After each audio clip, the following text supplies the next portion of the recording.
मुगल बादशाहों का जो समय है उसको हिंदी साहित्य में भक्तिकाल और रीतिकाल के रूप में जाना जाता है।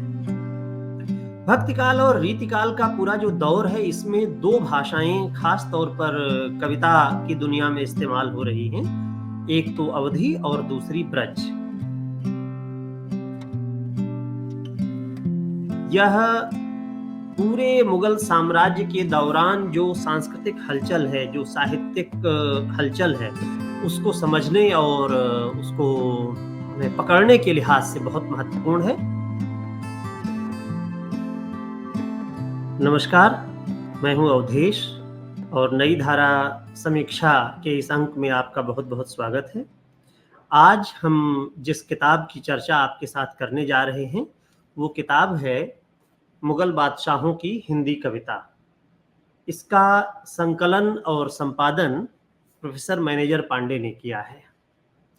जब हम मुगल बादशाहों की हिंदी कविता के बारे में बात कर रहे हैं तो प्रोफेसर मैनेजर पांडे तमाम ऐतिहासिक ग्रंथों से साक्ष्य ला करके हमारे सामने ये रखते हैं कि मुगल बादशाहों में जिसने मुगल सल्तनत की नींव डाली यानी बाबर, तो बाबर भी कविताएं लिखता था और आखिरी मुगल बादशाह बहादुर शाह जफर, उनको तो उर्दू में लिखी गई उनकी गज़लों के लिए खास तौर पर जाना गया, वे भी कविताएं लिखते थे।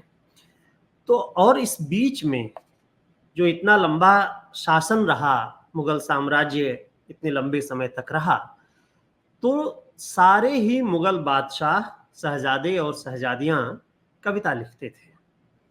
यहां मैं थोड़ा सा इस बात की ओर ध्यान दिलाना चाहूंगा कि जिसको प्रोफेसर मैनेजर पांडे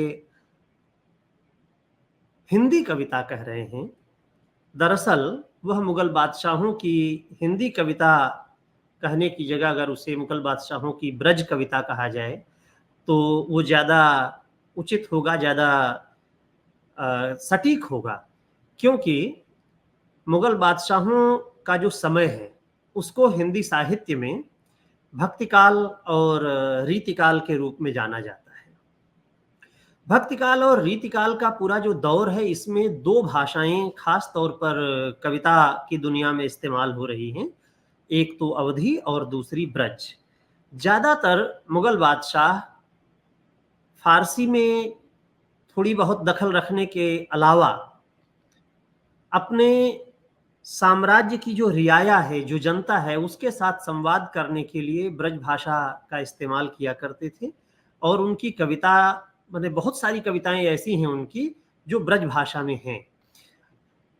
दरअसल मुगल बादशाहों ने अपने शहजादों और शहजादियों को 4 भाषाओं में दीक्षा देना, उनकी पढ़ाई लिखाई करवाना शुरू किया था, जिसमें से एक भाषा तो थी तुर्की, जो उनकी मातृभाषा थी, जहाँ से वे आए थे उसकी ओरिजिन की भाषा थी। दूसरी भाषा थी अरबी, जो उनके दीन की भाषा थी, जिसमें कुरान शरीफ था।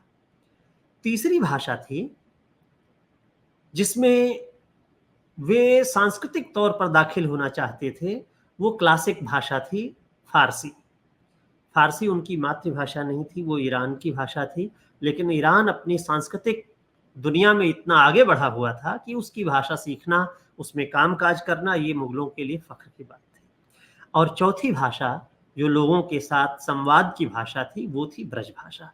तो इन 4 भाषाओं में जो कविता कर रहे हैं, तो इसमें कुछ इंटरेस्टिंग बातें जो मैनेजर पांडे यहाँ पर चिन्हित करते हैं। जैसे कहा जाता है कि मुगल बादशाहों में अकबर ऐसा था जो पढ़ा लिखा नहीं था, लेकिन तमाम ऐतिहासिक ग्रंथों में ऐसे साक्ष्य मिलते हैं कि वो ब्रज भाषा में कविताएं करता था।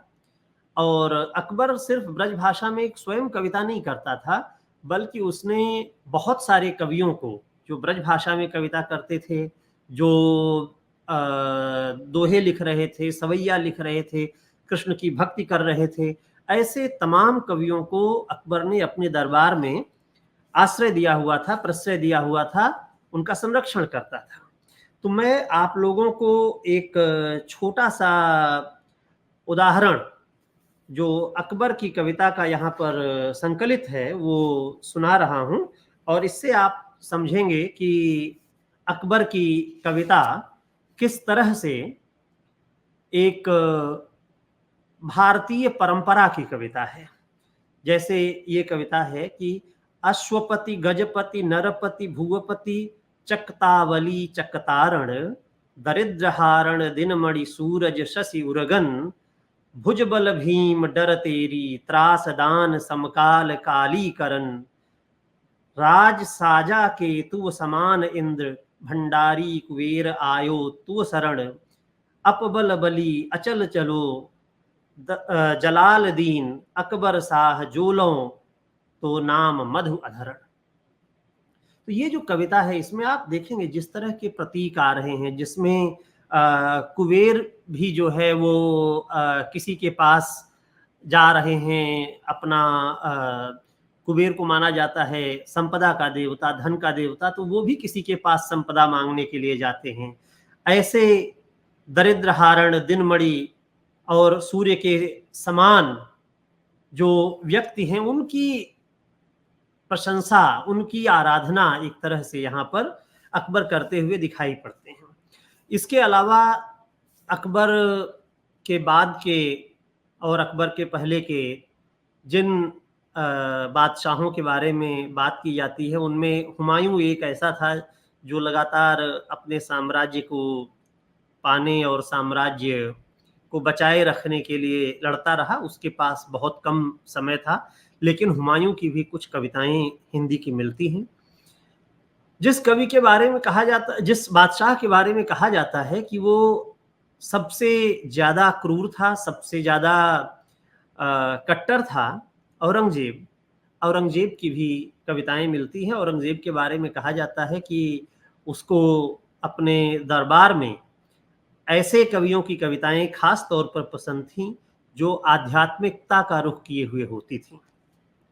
और हम सब लोग जानते हैं कि बाद के जो बादशाह हुए, जिनमें शाह आलम हुए, जिनमें बहादुर शाह जफर हुए, जिसमें अकबर शाह द्वितीय हुए, उन सारे लोगों की कविताएं, और आप देखेंगे कि जैसे जैसे बाद का समय आता है, जो लेटर मुगल जिनको कहा जाता है, औरंगजेब के बाद का समय, उसमें जो रीतिकाल की कविता है जिस तरह की, जिसमें एक कहा जाए तो ब्रज भाषा के पद्य की रवानी दिखाई पड़ती है, जो सवैये की रवानी ही दिखाई पड़ती है, वो बाद की मुगलों की कविता में भी उसी तरह से दिखाई पड़ती है। जैसे मोहम्मद शाह आलम जो द्वितीय था, उसका तो मतलब एक पूरा संग्रह ही नादिराते शाही नाम से छपा हुआ है। और उसमें देखिए होली खेलने का जो जिक्र है, एक कविता मैं उसकी ये आपके सामने रख रहा हूं।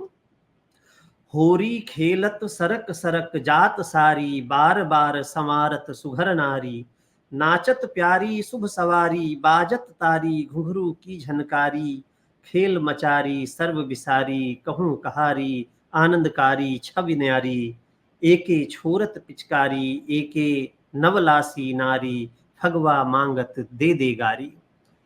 तो फगवा मांगत दे दे गारी, ये जो गाली गाने की भी परंपरा है और जो फाग खेलने की परंपरा है, उसको आप यहाँ पर देख सकते हैं।